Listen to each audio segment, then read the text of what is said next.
সবচেয়ে সুন্দর জায়গাগুলো সবসময় গুগলে খুঁজে পাওয়া যায় না, মাঝে মাঝে নিজেকে খুঁজে বের করতে হয়। তো এরকম একটি জায়গায় আমাদের ঘাটাইলের মাইদার চালা, ছোট মিনি সাজেক। তারপরে আপনারা দেখতে পাচ্ছেন গোপালপুর শহরের যে জ্যামটা সবসময় লেগে থাকে, তো এখন ঈদের সময়, তো এখন তো আরো বেশি সময়। তো দীর্ঘ জ্যাম পেরিয়ে আমরা যাচ্ছি ঘাটাইলের উদ্দেশ্যে। সেখানে যাব মাইদার চালা যে পাহাড়টা আছে, সেই পাহাড়টার উদ্দেশ্যে আমরা যাচ্ছি। তো ইতিমধ্যে গোপালপুরের শহরের জ্যামটা পেরিয়ে যাচ্ছি আমরা। তো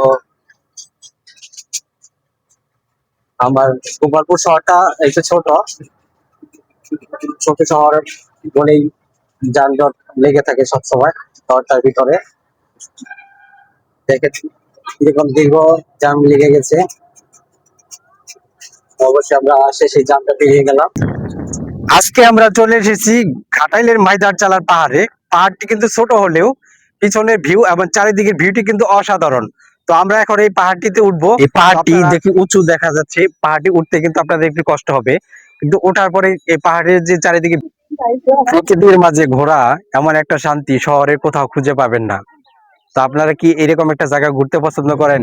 অবশ্যই কমেন্ট বক্সে বলে যাবেন। মাইদার চালা পাহাড়ে এসে গলাটা শুকিয়ে যাচ্ছে, চারিদিকে রোদ এবং পাহাড়। এখানে কিন্তু খাওয়ার মতো কোনো পানি পাবেন না, কারণ চারিদিকে আপনারা দেখেন এদিকে দিকে শুধু পাহাড়, আর এদিকে পাহাড়, বাড়িগুলো আছে অনেক দূরে।